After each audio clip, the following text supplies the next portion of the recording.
It's like when you're on stage as a stand-up, you improvise something, and boom, boom, boom, boom, and it works. It just happens. If I stepped onto the stage and slipped or bumped into the microphone or brought it down, you could get a laugh that way. We had the success to make it happen.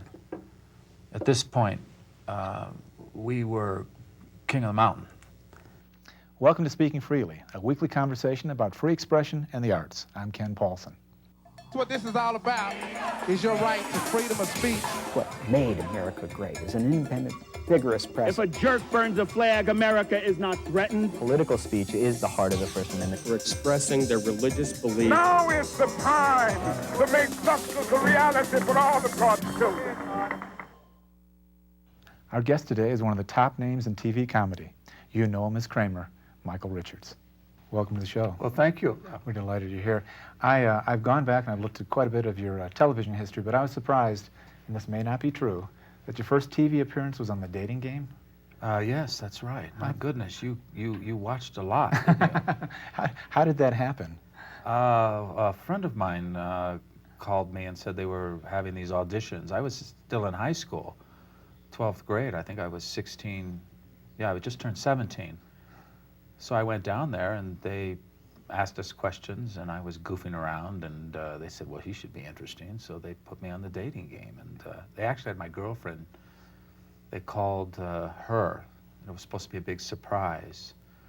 But then she told me before the show because she said she couldn't come with me. And I go, well, no, I want you to come with me. She goes, well, I can't come with you. I said, why can't you come with me? She says, well, I can't tell you.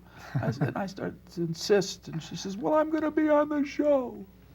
So I knew. So she picked you. It was fixed. Yeah, she picked me. It wouldn't have been something if she didn't. That would have been yeah. This is a scandal that's gone unreported. Congressional hearings. We went to the rodeo. Oh, that was your award? That was our prize. A big win. And then, did that sort of ignite a spark that, hey, I'm comfortable on television? And I did feel comfortable. And this is something you decided to do. I read that you'd been drafted, and part of your service was about performing in front of the troops? Yeah, I worked for V Corps in Europe, and my job was to develop and act in shows dealing with race relations and drug abuse. And so we toured all across Europe, performing these plays at the different Army bases. So what drove the impulse to be a stand-up comic? I tell you, I was living down in San Diego. I was doing some plays with some friends of mine who run the San Diego Repertory Theater, and it goes back to an old friend of mine, Ed Begley Jr. and I, when I was my first year of college. We used to, for $25, we wore tattered tuxedos and kept the audiences amused in between the setting up of rock and roll bands at the Troubadour in Los Angeles. And we were so whacked and off the wall and improvising, and the audiences loved it. And so that and years of just making my friends laugh, I thought I'd move from San Diego to Los Angeles and hit the clubs and just see what I was made out of. And you did well with it. And I guess you first knew you'd made it to some extent when Billy Crystal hired you? Well, I got my SAG card, and that was a big surprise. Okay. They were trying to get Chevy Chase to play himself at 80 years old in the Screen Actor Guild Hospital in San Fernando Valley. Robin Williams was there. He played himself at 80, and Billy Crystal. So they had me come in and play Chevy Chase, and they just wanted me to do live from Saturday Night Live and do pratfalls all over the room. So that was, I was delighted. Was there a day when you figured out the pratfall, that this was going to be a part of your I career? found that out fooling around in the clubs. If I stepped onto the stage and slipped or bumped into the microphone or brought it down, you could get a laugh that way. And It's a great cover, not having any material. And I always liked the knockabout clowns anyway. Buster Keaton. Oh, certainly, to Chaplin and Laurel and Hardy and the great French comic Jacques Tati. Just the physical comedy, visual comedy has always been of interest to me. So. And yet there aren't that many people doing it today. Oh, I don't know. I suppose not in the great tradition of how physical comedy was done. One of the themes of the show is freedom of speech and freedom of expression. And you were on a show that pushed some envelopes in the late 70s called Fridays.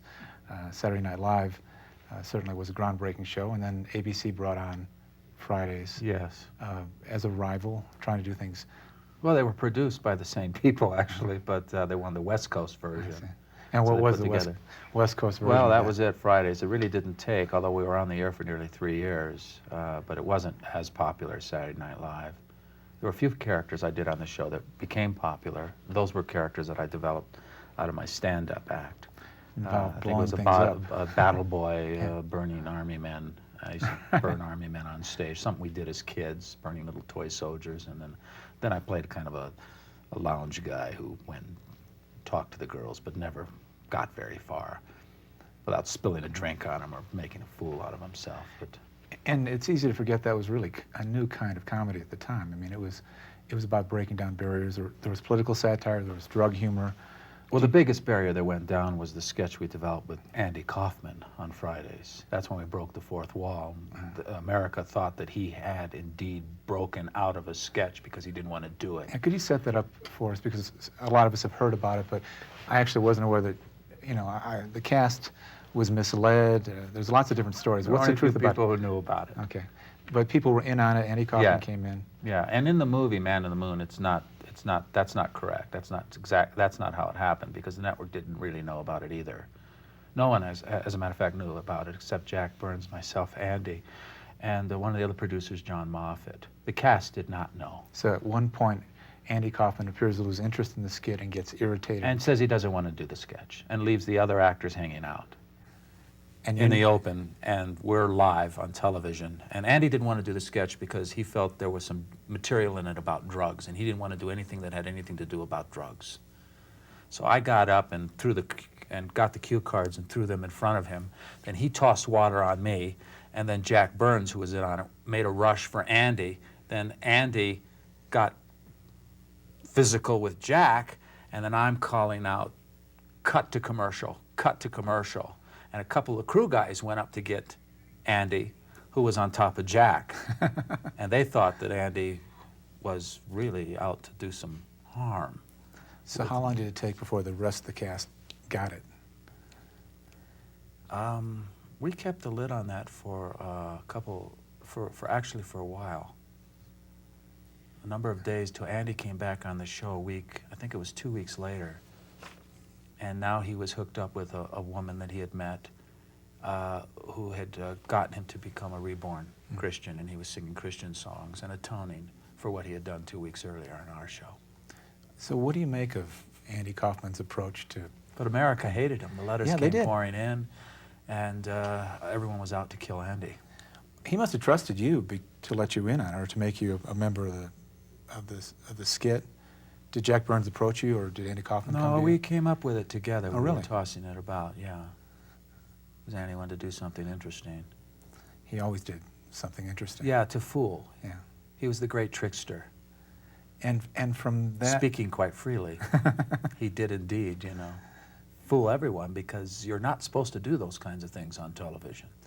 So what was your take on Man on the Moon overall? Was that 90% right, based on what you knew? 90? Yeah. I can't say. I know too many people associated with it. I mean, I think it could have been more accurate. But then on the other hand, there's much in it that's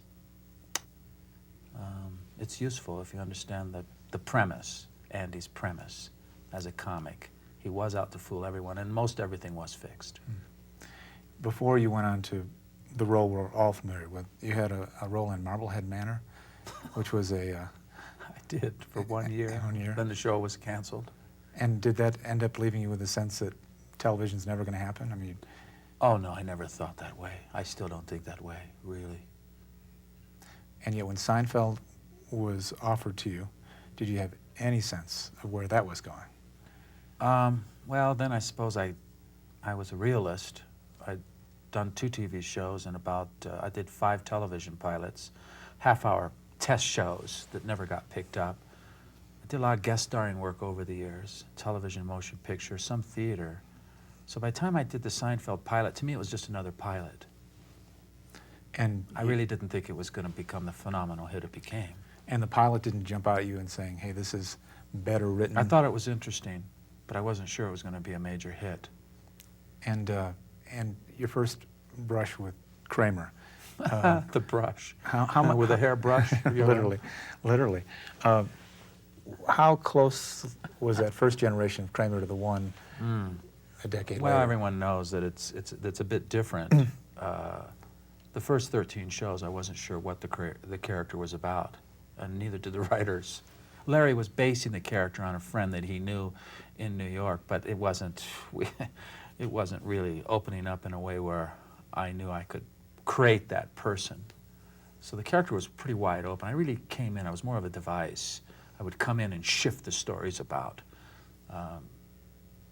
So there wasn't really a full character at work there yet. I've heard a couple of different accounts of how you got the job.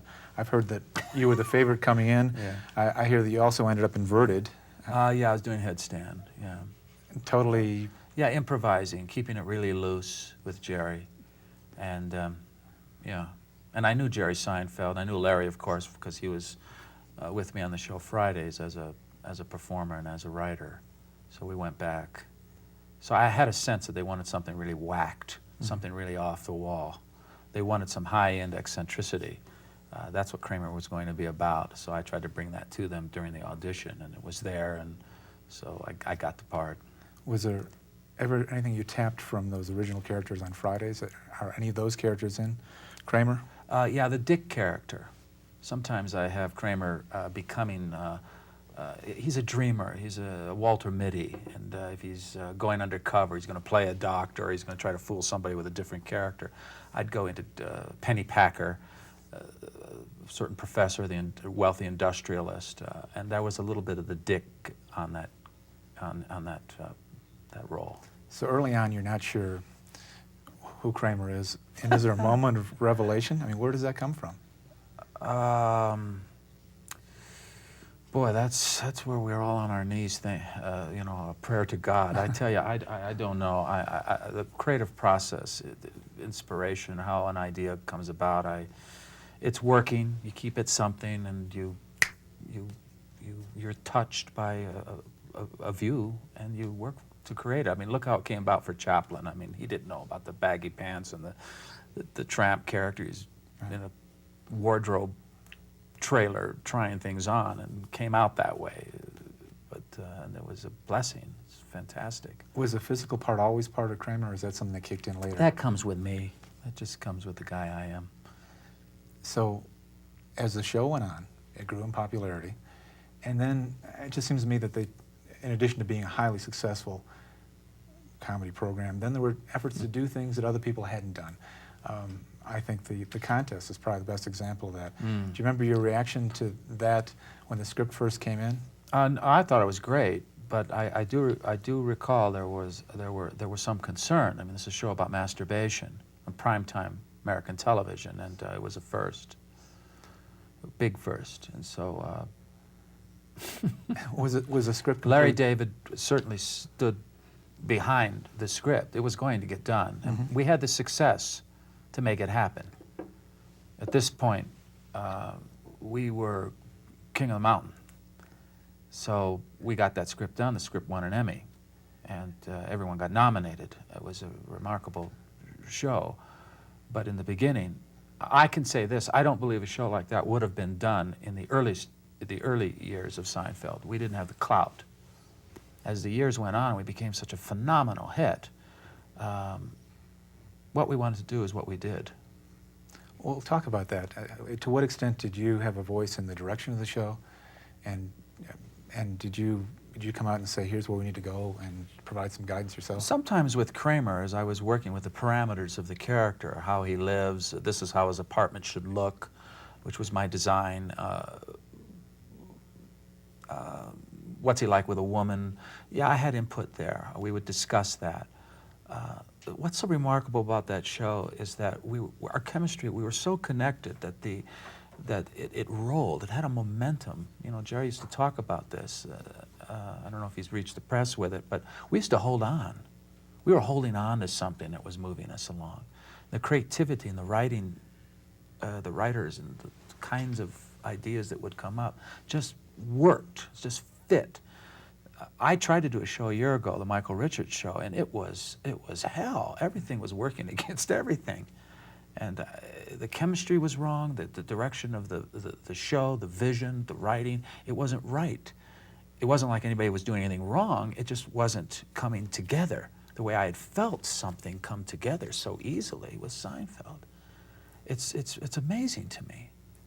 And It's like when you're on stage as a stand-up, you improvise something, and boom, boom, boom, boom, and it works. It just happens. The other times you could be struggling with a piece of material, a premise, it's just not. Maybe you'll get it, but God, it's taken so much work to get there. So it's back to the blessing. And in the show you've done most recently, is there any chance, though, that the expectations were just so high that you come out of... I mean, that's been the case with all the former cast They members. should be. When an audience sits down, the show should be good.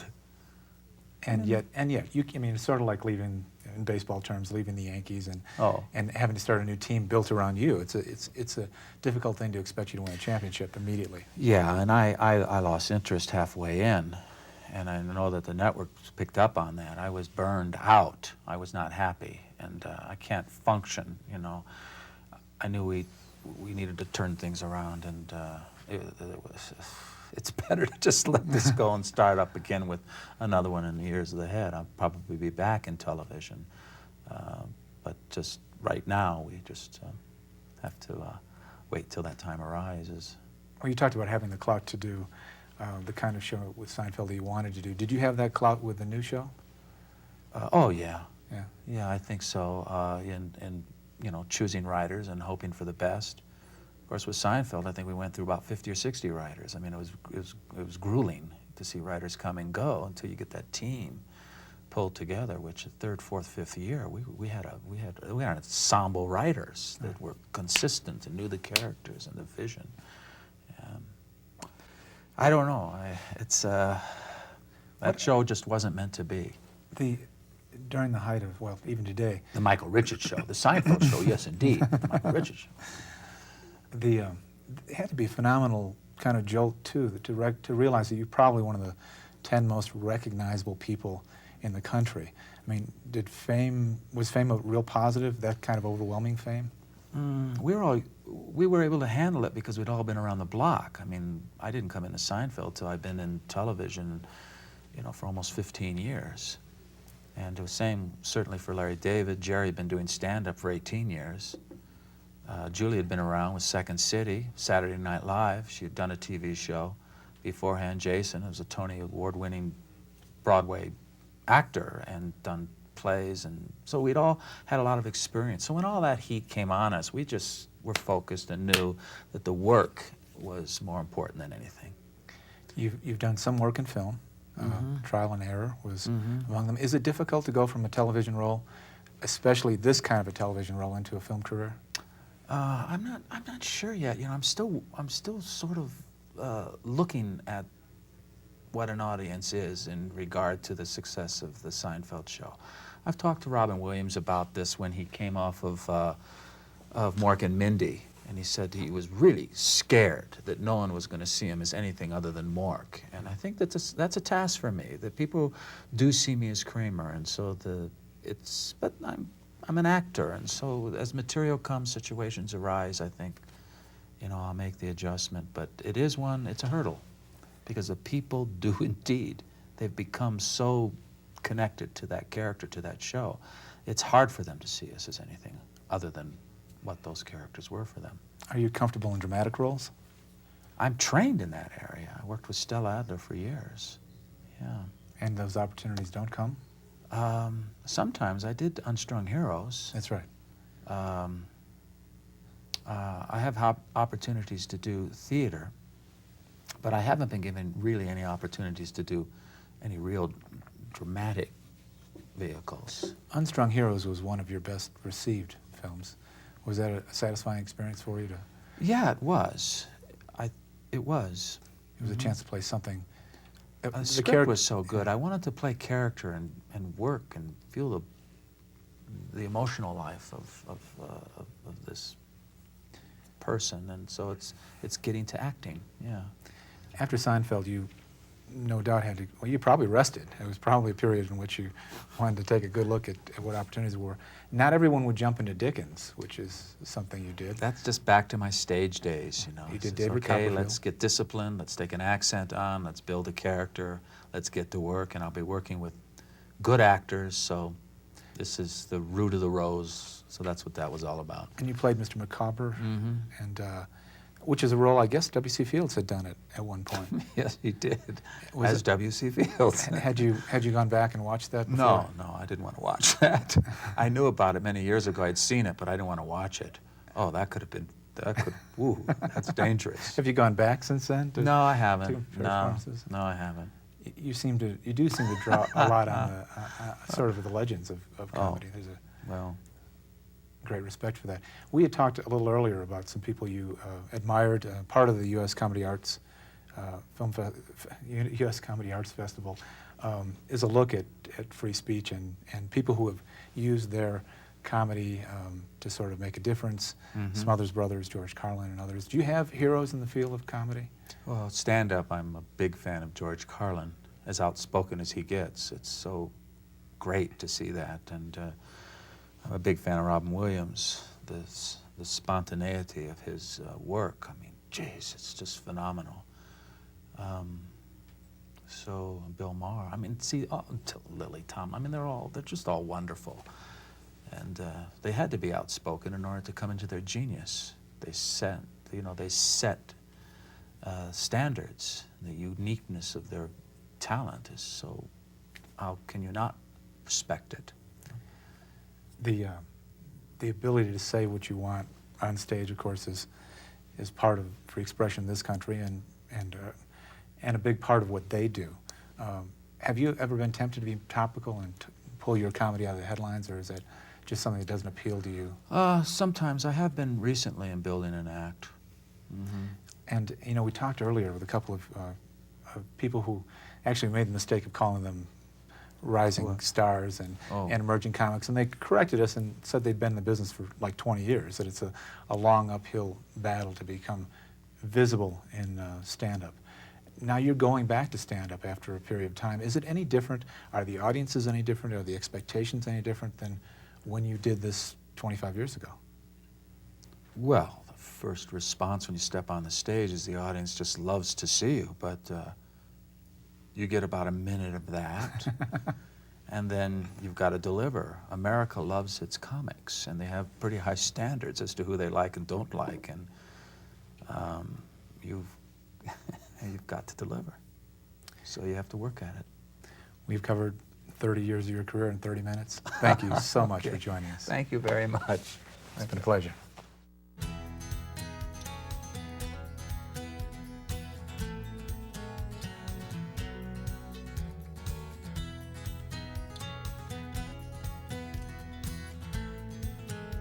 Join us next time as we continue our discussion on free expression and the arts.